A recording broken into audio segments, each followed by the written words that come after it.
afternoon, Sage here. You're watching 𝐊𝐴𝐴 TV live from the Sydney studio, and this is the Stocks in Action show. First, let's look at the ASX200 and the ASX listed stocks that are trending today. The S&P ASX200 is lower today, dropping 23.20 points or 0.31% to reach 7,363 after setting a new 52-week high. And the bottom performing stocks in this index are Whitehaven Coal, down 11.76%, and Redbubble, down 7.31%. However, the last 5 days, the index has gained 0.83% and is currently 0.58% off its 52-week high. The sectors are mixed. 10 of 11 sectors are lower today, along with the S&P ASX200 index. And the financial is the best performing sector, gaining 1.16% and 2.51% for the past 5 days. On Wednesday, the Australian benchmark index climbed to a new all-time high level and closed the session 0.09% up at 7,386.2. And on that note, let us quickly glance through some of the significant developments globally. Markets have been retreating in recent days as a host of issues weighed on investors' minds. Rising prices, declining retail sales, subdued labour markets and developments abroad weighed down the indexes. Adding to their worries is the government's expected tax changes that may force some big companies to recalibrate their investment plans. And after a marathon 2-day session, the Fed officials on Wednesday indicated that the bank might tighten its monetary policy, including a rate hike and cut back on the COVID-era bond purchase if the price pressure does not subside by the second half of 2023. And although it has not set a timeline for course correction, its implementation may see the benchmark rate rising by 0.6%. And the central bank's latest projection was a deviation from its earlier position in March, when it had hinted at keeping the rate steady through that year. And meanwhile, new industry data showed that there had been a deficit of 5.5 million housing units in the US, and the findings compare with earlier observations that found the recent spike in housing prices were due to a shortfall in available homes for sale. And now let's look at some important updates. The Australian Bureau of Statistics, or ABS, has shared the latest employment figures on the 17th of June 2021. According to the stats, the seasonally adjusted unemployment rate fell to 5.1% in May of 2021, with employment increasing by 115,000 from April to May. Other key highlights are participation rate rose to 66.2%, employment went up to 13,125,100. Employment to population ratio rose to 62.8%, and underemployment rate fell to 7.4%. The monthly hours worked went up by 25 million hours. The Reserve Bank of Australia's Governor Philip Lowe said in a speech that although the economy is still in a recovery phase, it is time to think about how to transition from recovery mode to expansion mode, in his own words. Issues that will affect that transition should now be considered, for example, the development in household spending with respect to changes in household balance sheets, the tightening of the labour market and its implications for wages and prices, and the need for further productivity growth.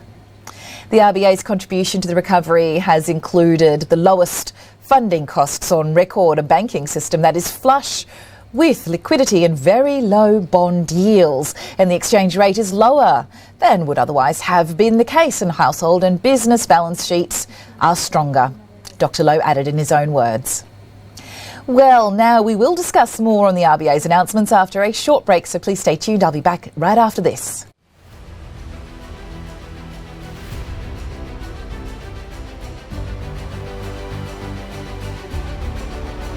New Zealand is unique, and 𝐊𝐴𝐴 TV is here to bring you all the latest news and trending market updates. Streaming across multiple platforms, so no matter where you are, whether it be at the beach or on the farm, you can count on the team here at 𝐊𝐴𝐴 TV to be your home for accessing the latest valuable insights into global issues that are affecting New Zealanders. Subscribe to our channels across YouTube, Facebook, also visit 𝐊𝐴𝐴.co.nz.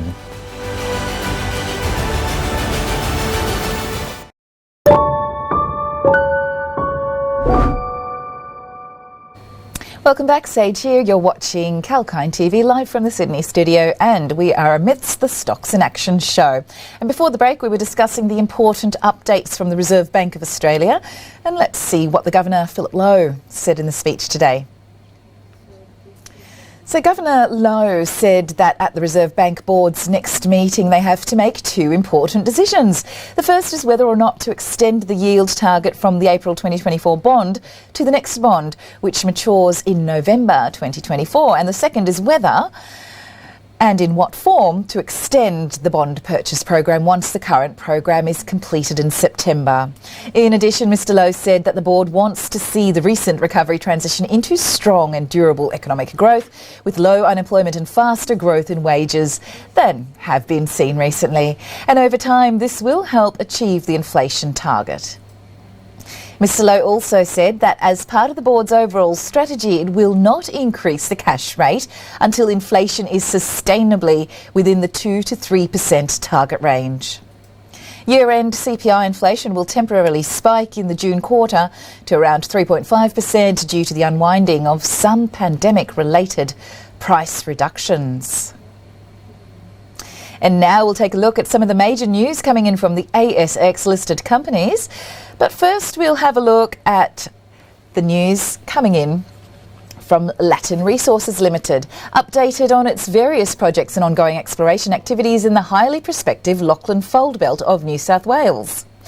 Lachlan Transverse Zone, New South Wales, the company has secured 3 new tenements totalling some 570 kilometres in the heart of the highly prospective New South Wales Lachlan Fold Belt near Cadia Mine and McPhillamys Gold Project. Gundagai Nickel Copper PGE project in New South Wales. Here, the company has secured new 165 square kilometre project area in the Gundagai region of central New South Wales with 2 new tenement applications. And the next project is the Yarara Gold Project, New South Wales.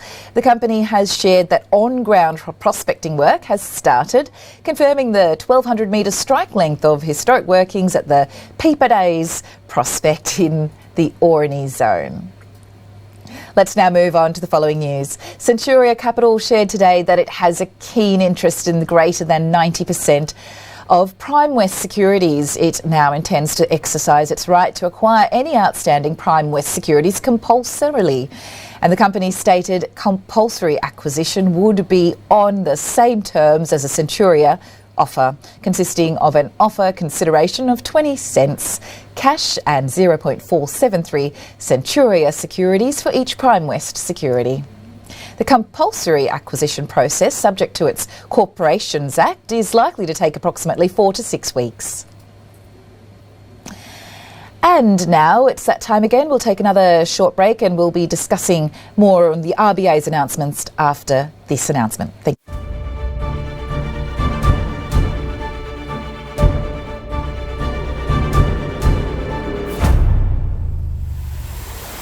Property by 𝐊𝐶𝐞. Looking for a dream home? Well, that may sound easy, but it isn't. And from looking for a property that is the right fit for you in terms of cost and other factors, to zeroing down on the right mortgage plan, there are various aspects to consider. And for the latest lowdown in the property market, tune in on 𝐊𝐶𝐞 TV with me, Sage. I will give the latest updates on the property market as well as real estate stocks to help you make the right decision. Keep watching Property with 𝐊𝐶𝐞.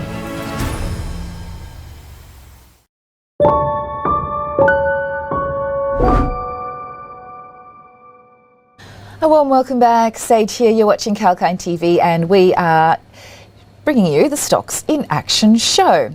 So let's now look at the ASX listed stocks in the news today. Sonic Healthcare has signed a binding agreement to acquire 100% of Canberra's imaging group, CIG, with annual revenues of approximately $60 million. And CIG is a leading radiology practice in Canberra, with branches also located in Goulburn and Queanbeyan in New South Wales.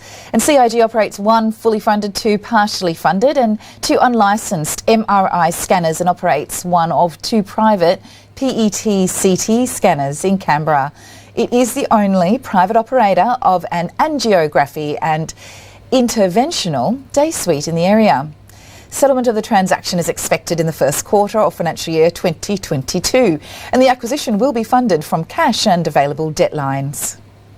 Let's move on to the next big news. Seven West Media seizes the best day in 3 weeks on a strong financial year 21 forecast. Shares of Australian broadcaster Seven West Media Limited jumped as much as 7.5% to reach 43 cents Australian, on track for their best session since the 26th of May. And the company shared it expects annual underlying core earnings to range from $250 to $255 million against $129.6 million set last year, and helped by the strong rebound in the fourth quarter advertising revenue. The firm stated its advertising revenue is estimated to grow more than 45% in the fourth quarter, suggesting a continuing positive momentum into the next quarter. And the company also sees a reduction in its net debt by $30 million by the end of the fiscal 2021 year, compared with the initial forecast. And next up, this ASX listed stock is also in the news today. BOD Australia has expanded into the UK through a deal with the new online retailers, and BOD Australia rose as much as 5.6% to reach 38 cents. The natural skincare and health products maker stated it has broadened its sales footprint in the United Kingdom via 2 new online retailers. And BDA said 2 of Europe's leading online retailers are to stock its entire range of cannabis-based products in the UK after an agreement secured by the company's exclusive partner, Health and Happiness. Let's move on now to the next big news. FE Limited has entered 2 separate binding agreements with Global Lithium and Mercury Resources Group. The agreements are to dispose of its Pilbara exploration tenure and are for a total cash consideration of $550,000 plus a trailing royalty on certain tenements. As per the announcement, the sale will take place via 2 separate dealings expected to be completed in the coming weeks. And as per the company, FEL will be utilising all the money on its advanced iron ore projects. It will continue to manage the Mercury tenements in return for a management fee. And meanwhile, this ASX listing is also appearing in the news today. Big Tin Can Holdings shared on Thursday that it will acquire 100% of Vidinotti SA, a Swiss-based leader in AR and VR technology. Big Tin Can has signed a definitive agreement for $770,000 for the same deal. The consideration will be 50% cash and 50% equity. The acquisition is expected to add to the company's leadership in new technologies. With the release of Engagement Hub, BTH has also completed the integration of ClearSlide. It has helped BTH achieve $53 million worth of annualised recurring revenue, or ARR, surpassing its guidance for the financial year 21. The ARR represents a 48% growth over the period ended June 2020, and the full year financial year 21 results of BTH are expected in August of 2021. That's all for now in the Stocks for Action report, but please stay tuned. We have a special live interview coming up with Mr. John Cowling, the CEO of the Australian Shareholders Association. Sage signing off for now.